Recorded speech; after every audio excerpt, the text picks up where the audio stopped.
em Portugal eles tomaram os conventos, um deles virou a sede do Congresso português, o Palácio das Janelas Verdes. O rompimento da Igreja e Estado foi com a República, né? Foi com a República, sim. O padre era funcionário público, a igreja era um prédio público. Isso foi uma das maiores aberrações da nossa República. Uma das maiores aberrações. O Estado não ficou com um centavo. Onde está esse edifício, garagem horroroso? Era o Aljube do Rio de Janeiro. O Aljube era prisão eclesiástica, prisão de padres. Como eu disse, o padre era funcionário público. E naquela época nós tínhamos funcionários públicos corruptos, padres que embolsavam dinheiro. Tinha muito isso naquela época. O funcionalismo público no Brasil colonial tinha muita ladroeira, muita roubalheira, não é como hoje. Então, no final dos anos 50 anos, o Brasil tem que ter evoluído.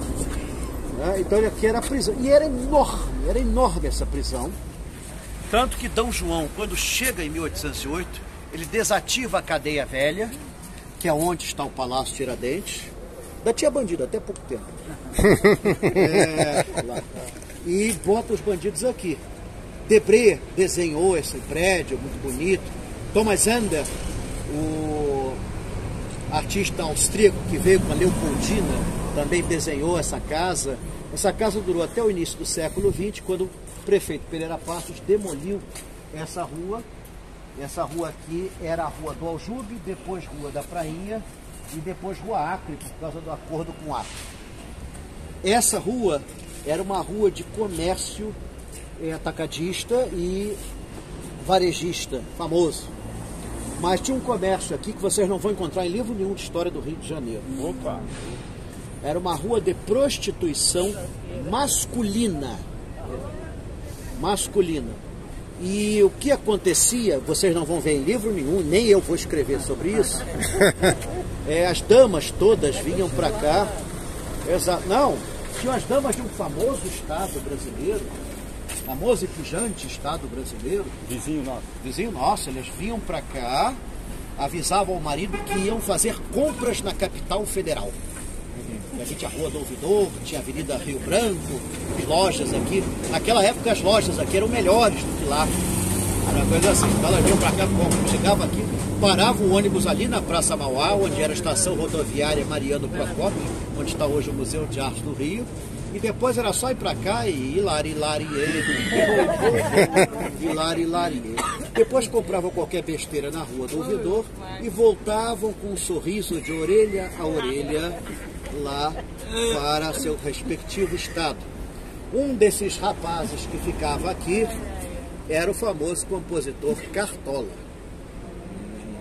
Cartola faz parte da época do limbo da vida dele, pouca gente fala. O Cartola desapareceu por 20 anos da história, né? Então, mas ele ganhava a vida aqui. Parece que ele tinha mais do que cabeça grande para botar Cartola. Então era aqui que tinha esse negócio. Então tem esse episódio. Com a transferência da capital para Brasília, acabou a onda, acabou tudo mais. E hoje o pessoal se vira lá em São Paulo. Até já entreguei. Bom, essa era a Ladeira da Conceição. Aqui hoje é a Ladeira Major Diamond, desde o início do século XX, em homenagem a um aviador, uma das primeiras vítimas de aviação no Brasil. Essa ladeira, se você entrar na internet, digitar Ladeira da Conceição, vai aparecer um lindo desenho do Thomas Ender, onde você daqui de cima conseguia ver o Pão de Açúcar. Que maravilha. Hoje você não vê nem a Candelária que está aqui. Quanto mais o Pão de Açúcar. Depois que dá a volta ali. Morro da Conceição. Segundo alguns, o primeiro nome desse morro foi Morro de Paulo Caieiro, que pelo nome indica, devia ser um profissional da construção, produzindo cal. Depois foi proprietário dessas terras padre Antônio Fernandes, padre Salsa. Cuidado, tanto aqui, já que o nosso grupo é relativamente pequeno. Falo relativamente porque eu já subi isso aqui com 800 pessoas. A multidão. Padre Salsa, padre Antônio Martins, Padre Salsa. Apesar de ter também plantação de banana, mas ninguém chamava de Padre Banana. Ele foi também dono desse morro. O Mosteiro de São Bento tomou posse de uma parte do morro, da Praça Major Valor até a Praça Mauá. Ainda pertence ao Mosteiro de São Bento. Uma parte muito bonita do morro. Mas o morro só vai ganhar nome por causa de um casal. Miguel de Carvalho e Azevedo e Dona Catarina Dantas. Eles compraram esse morro e fizeram aqui a capela de Nossa Senhora da Conceição. O interessante é que não era uma santa da devoção deles, uma espécie de desagravo. O Mosteiro de São Bento hoje é dedicado a Nossa Senhora de Montserrat. É ela que está no altar-mor. Mas no século XVI, final do século XVI, ele era dedicado a Nossa Senhora da Conceição. Os monges, querendo obter benesses do governador, que era devoto de Nossa Senhora de Montserrat, mudaram a invocação do mosteiro. Até hoje você tem a imagem de Nossa Senhora da Conceição dentro do mosteiro, mas está no canto esquerdo. No altar mostra a Nossa Senhora de Montserrat, uma santa espanhola, assim como era a esposa do governador Salvador Correia de Sá e Benevides, que era um corrupto. Aliás, governador do Rio de Janeiro e ladrão eram sinônimos naquela época. Ainda é. Pois é, passado remoto. Não sei como é que se vivia numa cidade assim. Não consigo imaginar. Bom, mas seja como for. Então, muita gente na cidade do Rio de Janeiro não gostou dessa mudança. E esse casal foi um dos que não gostou. E eles deram uma capela aqui em cima do capela de Nossa Senhora da Conceição. Eles se desinteressaram pela capela, foram ver que ordem religiosa queria ficar ali. Só uma ordem aceitou. Os padres capuchinhos franceses. Eles tomaram posse da capela em meados do século XVII. Mas logo compraram problemas. Aliás, na verdade, o rei comprou problemas com eles. A França e Portugal viviam as turras. Viviam para entrar em guerra. E isso quase chegou a acontecer. E o rei tinha muito medo que os frades capuchinhos passassem informações sobre o movimento do porto para o governo francês. Não é à toa que quando houve a invasão francesa do Rio de Janeiro em 1711, o primeiro ponto tomado foi exatamente o Morro da Conceição. O rei sabia o que fazia. Então, em 1697, foi dada a ordem de expulsão dos frades capuchinhos. Tinha sido descoberto o ouro em 1696, o ouro chegava aqui, eles viam tudo e podiam avisar lá o rei. Em 1702 saíram os últimos frades. O convento que estava aqui estava novinho em folha e vazio. E o bispo, Frei Francisco de São Jerônimo, olha ele aí de novo, requisitou esse prédio para ser o seu palácio episcopal. E apesar de ele estar novinho em folha, ele solicitou uma verba astronômica para reformar o prédio. Onde é que eu já vi isso? Bom, deixa pra lá. E reformou o prédio e passou a ser o palácio episcopal da cidade do Rio de Janeiro. Não tinha problema porque ele subia de carruagem. E parece que naquela época as pessoas andavam a pé e subiam ladeira com muito mais facilidade. Aliás, eu que fui professor na Rocinha, eu vi como esse pessoal tem resistência. Depois da 100ª subida, você já está com aquela perna, com aquela musculatura correta. Mas seja como for, esse prédio é muito bonito. Ele foi palácio episcopal até 1912, quando então foi vendido, foi transformado em colégio de padres. O bispo passou então para o novo palácio episcopal na Glória, na esquina da rua Benjamin Constant, onde está até hoje. Esse prédio virou uma escola de padres. Em 1914, 2 anos depois, ele foi vendido ao exército. Quase que imediatamente, o prédio pegou fogo. Só sobraram as paredes externas, infelizmente. E ficou assim durante décadas, até que em 1949, às pressas, o prédio foi restaurado por causa da Copa do Mundo. Foi feita uma série de obras aqui às pressas por causa da Copa do Mundo. Onde é que eu também fiz isso? Bom, tá aqui. A restauração não foi bem feita, não. Não foi bem feita. Por fora ele até engana bem, mas por dentro divisões de Eucatex, tudo que pega fogo. Divisão de Eucatex, ar-condicionado, Muita coisa assim. E dentro não tem nenhuma obra de arte. Por isso que eu nunca me preocupei em fazer uma visitação a ele. Ele não tem assim obras de arte. Mas ele é muito bonito por fora. Ele foi cenário de várias novelas e filmes. Filme Mauá, o Imperador e o Rei. Aquela minissérie Chiquinha Gonzaga com aquela atriz. Não, era Cláudia Abreu. Regina Duarte, obrigado. Regina Duarte. Você tem a cena dela subindo de carruagem aqui. O computador da Globo apagou essas casas todas e restaurou a imagem como era na época. Deve ter aproveitado o muro. Aproveitou o muro. O computador da Globo faz milagres, né? Faz milagres. A Globo foi a primeira emissora da América Latina a ter uma câmera. Eu trabalhava na Globo na época. Foi comprada por causa dessa minissérie. E a câmera tem um computador acoplado e faz a correção em tempo real. Ou seja, você tem 70 anos, você fica com 40 anos na gravação. Não é preciso fazer uma edição. Hoje ela é usada por várias atrizes da Globo. Suzana Vieira, Ana Maria Braga. Como eu disse, o prédio pegou fogo. Sobraram só as paredes externas. O Exército restaurou tudo. Ainda tem os suportes para lampiões. Ali. Ali na lateral? Ali nas laterais das varandas. E tiraram, felizmente eu estou vendo, tiraram os ar-condicionados. Está no quentão. Não, deve estar embutido.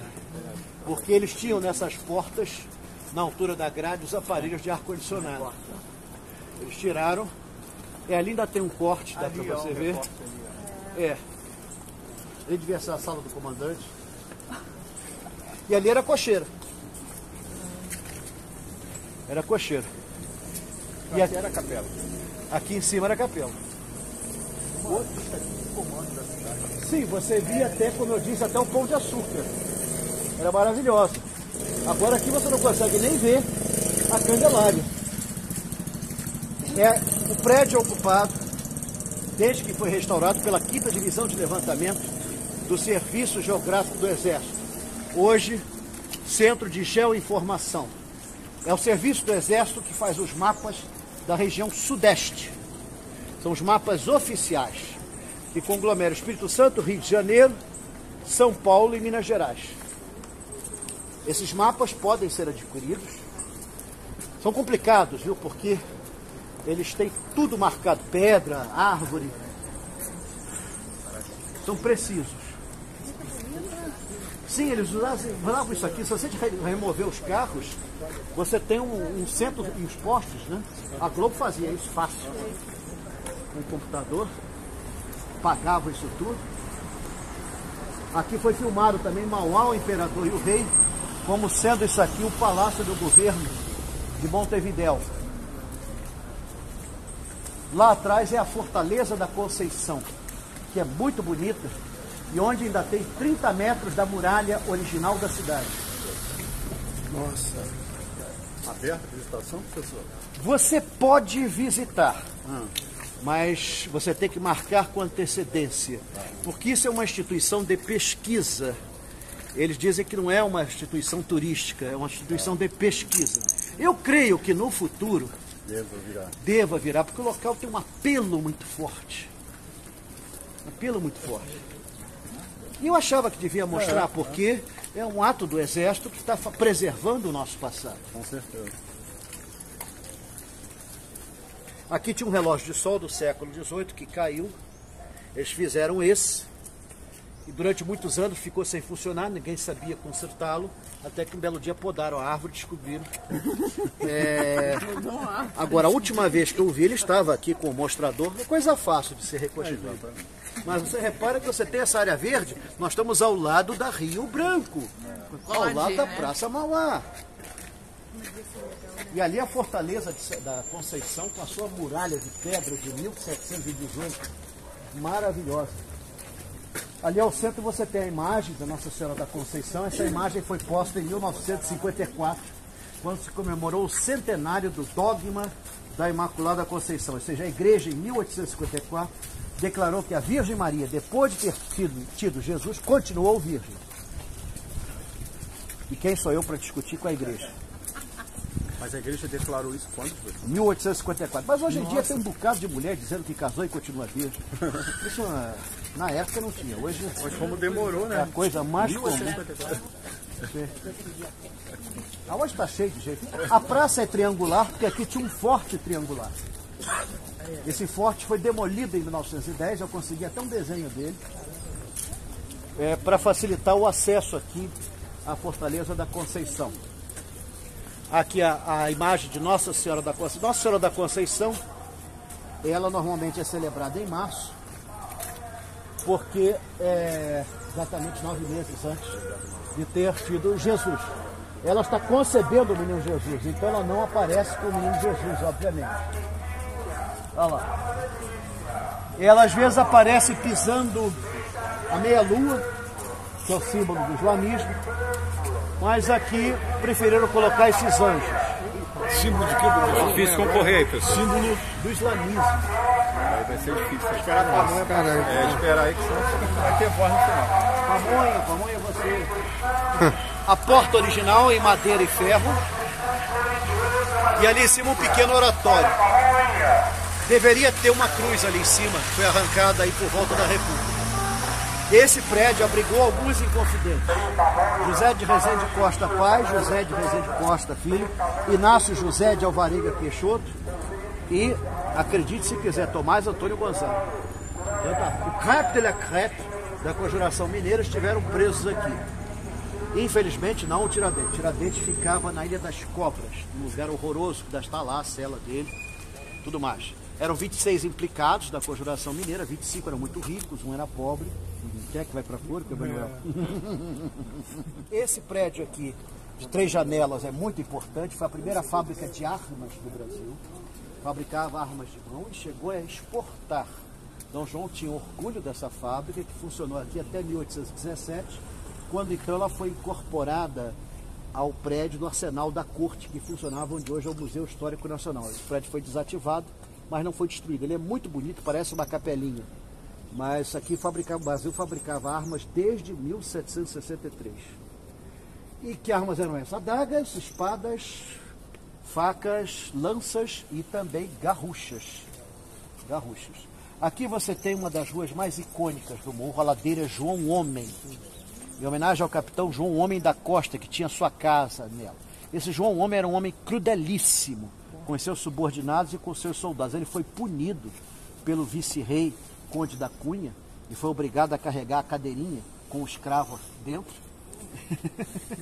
Então, ele era mal, havia muitas queixas contra ele e o nome ficou marcado. Eu chamo a atenção porque a gente sempre fala de morro, a gente pensa em barraco e coisa. Você tem mansões. Olha, tudo bem, você tem também mansões nas comunidades do Rio de Janeiro, como eu presenciei. Mansões e algumas mansões muito bonitas. Agora aqui é fantástico, você está do lado da Rio Branco. Há 160 anos, 170 anos atrás, morava aí o veterinário Eduardo da Silva Abreu, meu trisavô. Meu trisavô, Eduardo da Silva Abreu. Vila Aurora. Ele era amigo do José de Alencar. José de Alencar o colocou como personagem de um de seus livros, O Demônio Familiar, que é uma história shakespeariana. Eduardo da Silva Abreu era falido na vida, como a família está até hoje. E ele era apaixonado por uma atriz de teatro. E ele não tinha coragem de se declarar, ela morava num local que não era nobre, tudo mais, a atriz era famosa, Isabel Augusta de Lacerda, era Isabelinha. E ele era louco por ela. E o escravo dele, o Pedro, toma as dores do patrão e começa a escrever para a atriz. E, por incrível que pareça, a estratagema funciona. Depois de muitos quiprocós, no final eles se casam.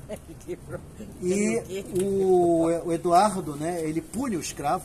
O que você fez foi criminoso. Eu vou lhe dar o pior castigo. Você, a partir de agora, é um homem livre. Você vai ser responsável pelos seus atos. É o único texto abolicionista do José de Alencar, que era um escravocrata assumido. Pouca gente fala isso, mas ele era. Morreu com 47 anos. Morreu com 40, era senador. José de Alencar nasceu em Messejana, no Ceará. Era branco, branco, branco, branco, branco. Casou com uma irlandesa branca, branca, branca, branca. Teve um filho preto, preto, preto, preto. Mário Alencar. Como ele era muito amigo do Machado de Assis, dizem que o Machado deu uma cortada na senhora Georgiana. Pois é, deu uma cortada na senhora Georgiana. Essa era a história que se conta até hoje na Academia Brasileira de Letras. Tanto que ele entrou, o Mário de Alencar, entrou para a Academia, o pai não, porque morreu antes da Academia existir, mas o Mário entrou para a Academia sem ter escrito nada. Sem ter escrito nada. O Machado de Assis colocou ele na Academia, sem ter escrito nada. Então, então tem essa história curiosa. Assim, curiosíssima. Curiosa. Você vê que antigamente tinha muito isso, chamava de chifre. Hoje não tem mais, é coisa que bota na cabeça. Pra cá. Não é que tinha Rádio Nacional? Tá ali à noite, tá ali à noite. Exatamente. 22 andares. 22 andares, você tem os 7 últimos andares. Os 7 últimos andares era a Rádio Nacional. Foi a maior rádio da América Latina, uma das maiores do mundo. Tinha mais de 120 atores, cantores, atrizes, tinha 7 orquestras, 4 maestros. Era um negócio. A Emilinha, Marlene, Calbi Peixoto. Cantei, cantei, como é cruel cantar assim. E a gente cantava na escola primária. Cantei, como é cruel cantar assim. A Rua do Jogo da Bola, como eu disse, o Jogo da Bola é o antepassado do boliche, era bocha, que era uma das coqueluches do Brasil colonial. O pessoal jogava, não tem nada a ver com futebol, não tem nada a ver com o jogo de pelada, era o jogo da bola, era o boliche.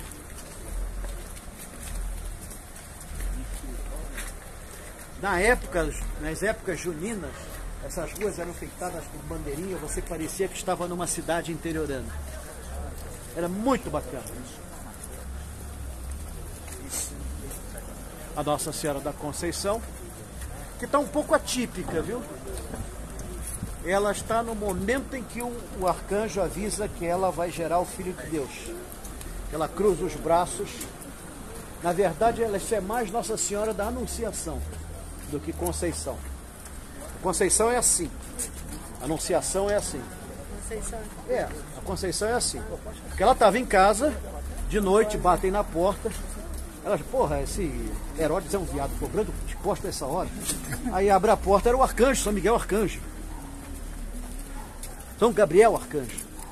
E avisa, e aí a frase dele virou oração. Ave Maria, cheia de graça, o Senhor é convosco. Bendita sois vós e o fruto do vosso ventre. Isso virou depois a oração, que até hoje é feita. Agora aqui você tem um trecho do morro que já é chamado de Valongo, Vale Longo. E é muito interessante, você tem o Observatório do Valongo, que marca a hora oficial do Rio de Janeiro. Esse observatório é uma escola de formação de astrônomos, pertence ao FRJ e até hoje forma astrônomos. Tem visitação lá? Tem visitação em dias úteis. Eles têm inclusive aqui o telescópio do Dom Pedro II, eles têm uma coisa assim, eles fazem descobertas, né? Tem N coisas assim, que eles encontram, né, de estrelas novas, de planetas, etc. O Brasil não está atrasado assim não, viu? Era um grande lugar, eu levei meus filhos lá. Dizem que o horário oficial do Brasil é marcado aqui, né? O horário é de Brasília, mas o horário é marcado aqui. Inclusive tem peças do Morro do Castelo, porque o observatório originalmente era no Morro do Castelo. Então você tem fragmentos, você tem capitéis da igreja dos jesuítas, tem uma série de coisas. Tinha também, eu cheguei a conhecer a casa de engorda dos escravos. Ela estava em ruínas, mas estava de pé, tinha as 4 paredes, era aqui em cima. Mas aí o pessoal tomou a casa, demoliram tudo e fizeram outras casas. Então perdeu-se esse bem cultural que eu achava importantíssimo ter sido preservado, mas não foi. Mas era uma dessas casas, né, pessoal? Porque os galpões de engorda ficavam aqui embaixo, É, né? Próximo ao cais. todas aquelas casas que estão ali têm menos de 40 anos. A casa de engorda dos escravos era aqui. Era aqui, eu cheguei a vê-la. Tudo isso aqui surgiu, à exceção da casa, tudo isso aqui surgiu nos últimos 40 anos. Essa casa de engorda foi demolida, então. Foi demolida, eu vi ela desaparecer. Em cima é a Providência. Você tem ali as ruínas do teleférico.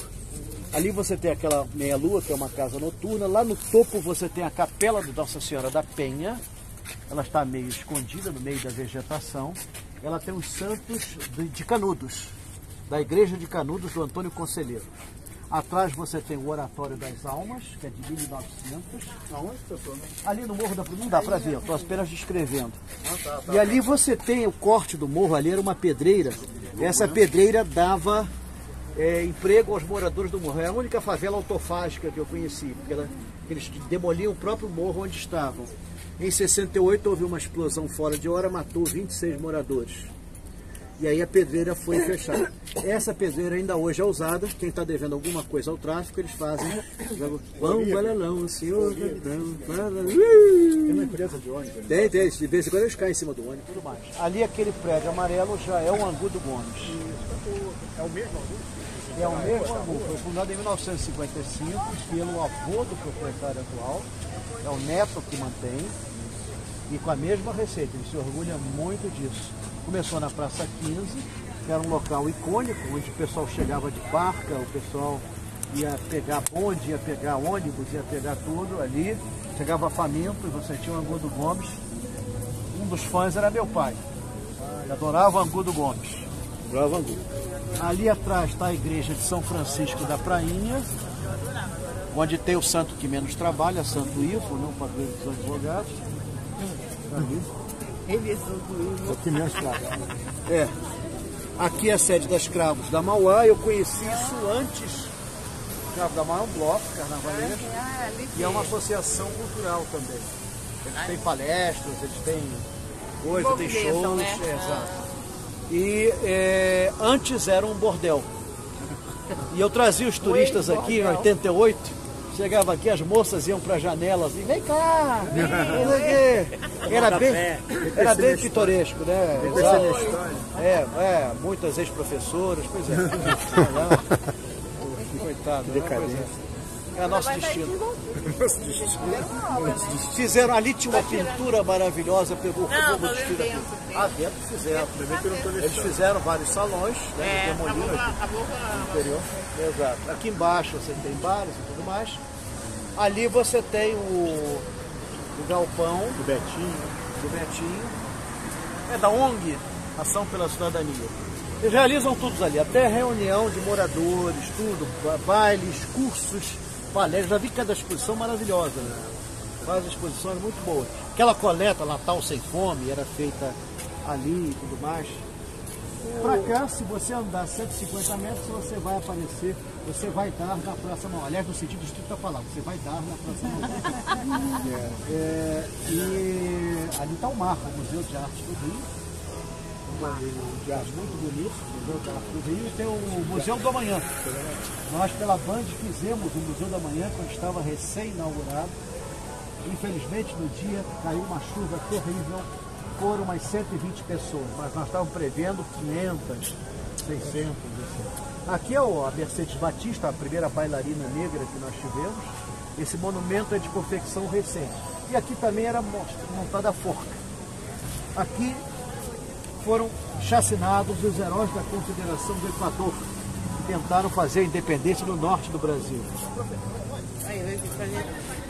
Mas aqui foram chacinados João Guilherme Radcliffe, Petrovic e José Loureiro, heróis da Confederação do Equador, que tentaram fundar uma república no norte do Brasil, sendo que o Radcliffe, que era escocês, teve a cabeça cortada e enviada de presente para Dona Carlota Joaquina, dentro de um frasco com álcool, porque ele chamou ela de vagabunda. Imagina, uma senhora tão distinta, Dona Carlota Joaquina.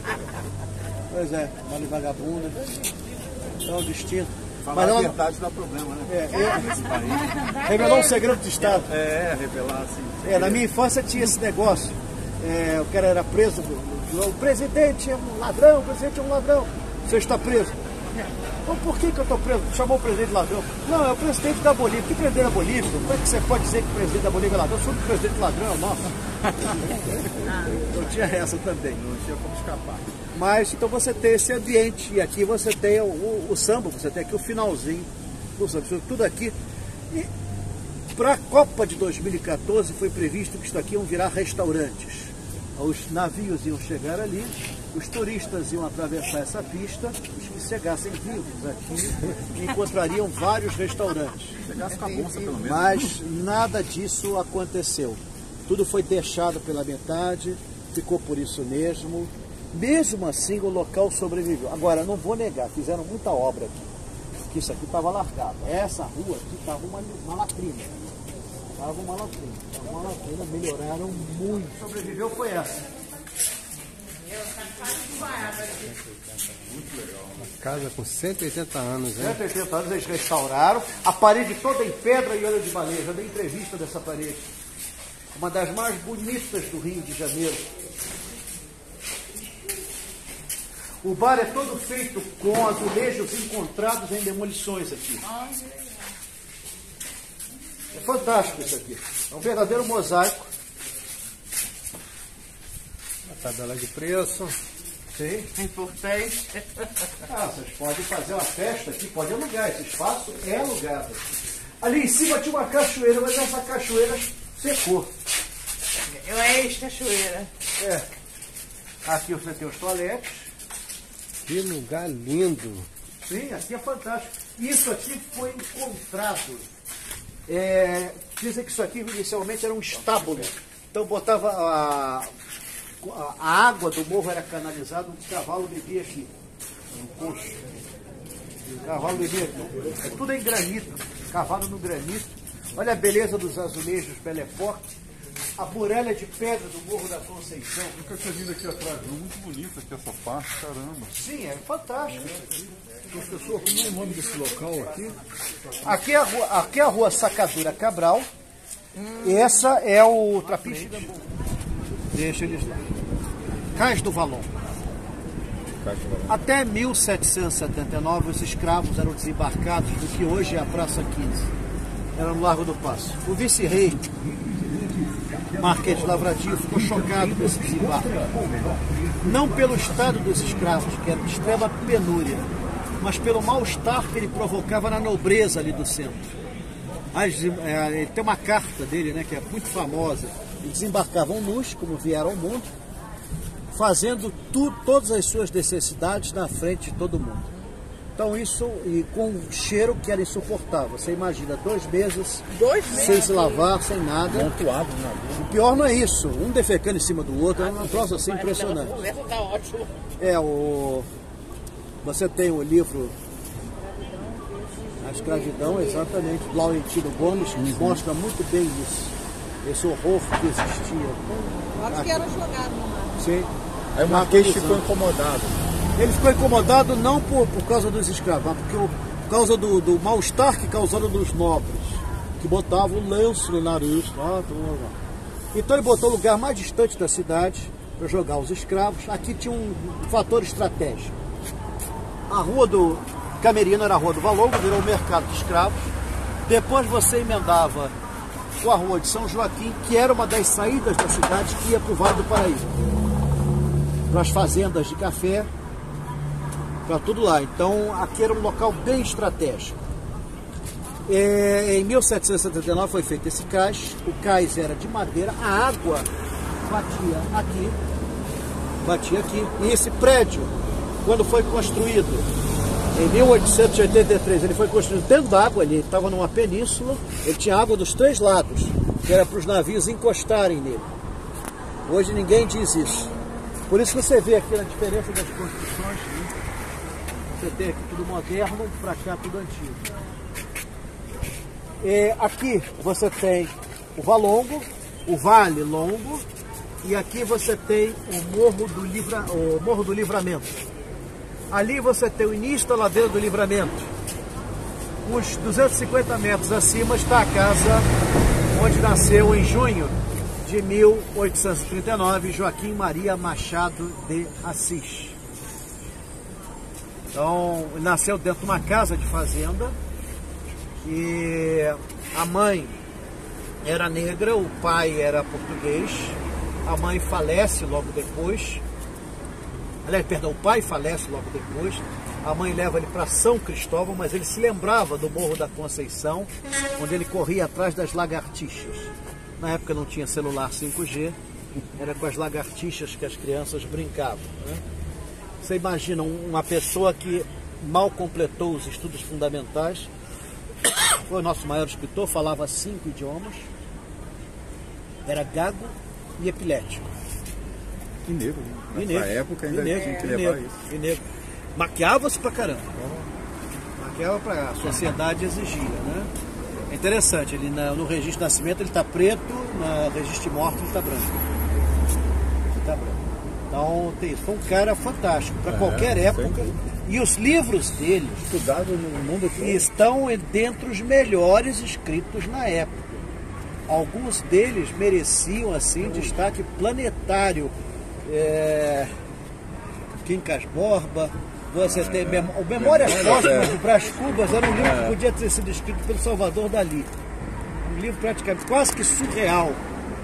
E tem o último livro dele, que é o livro de memória, que é o Memorial de Aires, que ele era o Aires da história. E muitos episódios, ele se inspirava em episódios reais, em personagens que existiam. Fazia que nem o José de Alencar. Mas ele não era amigo de nenhum dos nossos familiares. Também não ia dar nenhum romance. Mas a família não ia dar nenhum romance. Mas, voltando aqui à Vaca Fria. Então você tem a casa ali em cima. A casa tem uma antena da Embratel. Não dá para ver daqui, ela fica ali atrás. Mas ela é bem discreta, ela só tem 100 metros de altura. É toda de aço e tudo mais. Aqui o cais do Valonga era um cais de madeira. Dom João, quando viu esse cais, achou um absurdo. E também não pela condição dos escravos, mas que era um absurdo, uma coisa precária, mandou fazer esse cais de pedra pela polícia do Rio de Janeiro. Naquela época quem cuidava das obras públicas era a polícia, que também fiscalizava. Então o intendente Paulo Fernandes Viana fez esse cais de pedra. Esse cais continua para dentro do Hospital dos Servidores e continua para dentro dessa rua. Ele é enorme, enorme. Aqui vocês só estão vendo um pedacinho dele. Aqui desembarcaram escravos até 1830. Depois de uma pressão internacional, os escravos deixaram de ser desembarcados, mas continuaram sendo desembarcados em outros portos. Falei Feijó, né? Oi? Brigou ali perto. Sim, mas não adiantava nada. Em Guaratiba e Sepetiba eles eram desembarcados, que ali eles subiam a serra e iam para as fazendas do Vale do Paraíba. E aqui passou a ser conhecido como Cais Municipal. Esse cais municipal recebeu em 1843, em abril de 1843, Dona Teresa Cristina Maria, princesa das Duas Sicílias, casada por procuração com Dom Pedro II. Dom Pedro II era bem jovem, nasceu em 1825. Tinha 18 anos quando casou. Casou virgem, casou diferença para o pai. O pai já era pai aos 16 anos de idade. Pois é. Dom Pedro II teve 30 filhos. 9 com a primeira mulher, 1 com a segunda e 20 fora do casamento. Teve filho desde a preta quituteira do palácio, assim, a preta que fazia o esquema. Olha a Mariola, o último filho ele teve com uma freira na Ilha Terceira, ele ajoelhou, tem que rezar. Até a freira da sua. Depois ele manda uma carta para José de Vasconcelos Drummond dizendo que não conseguia mais enrijecer certos músculos que fazia com tanta facilidade. Corroído pela sífilis, morreu com 35 anos e 11 meses. Aproveitou tanto. Mas 30 filhos também. Ai. Deixou como herdeira de Portugal Maria II e aqui no Brasil Pedro II. Filhos dele, filhos legítimos. Bom, mas voltando aqui à Vaca Fria. Ele escolheu a mulher, o Dom Pedro II escolheu a mulher por uma pintura. Estava tudo marcado para ele casar com uma espanhola. A espanhola era linda. No final a espanhola deu para trás. Aí ele escolheu a italiana. Na pintura ela estava linda. Fizeram filtro, né? Linda, linda, linda. Ô, meu pai. Atrás tinha um vulcão Etna explodindo. Ninguém percebeu que alguma coisa estava errada naquela história. botar um vulcão explodindo atrás da mulher que você gosta. Olhou, não teve dúvida, assinou a procuração, não quis nem saber. É essa mesmo. O Bento Lisboa representou o imperador, casou com ela lá em Nápoles. Quando ela desembarcou Ai, aqui, meu Deus. meu tio Pentavô estava do lado, diz que as pernas do imperador começaram a tremer. Ele teve um princípio de desmaio. É claro, né? E a primeira frase que pronunciou quando acordou foi: me enganaram. Dom Pedro II era um tipo bem brasileiro, louro, olhos azuis, 1,98 m de altura. O cara era um gigante, uma terra de anões. Falava e escrevia em 21 idiomas, se bem que só dominasse mesmo 17.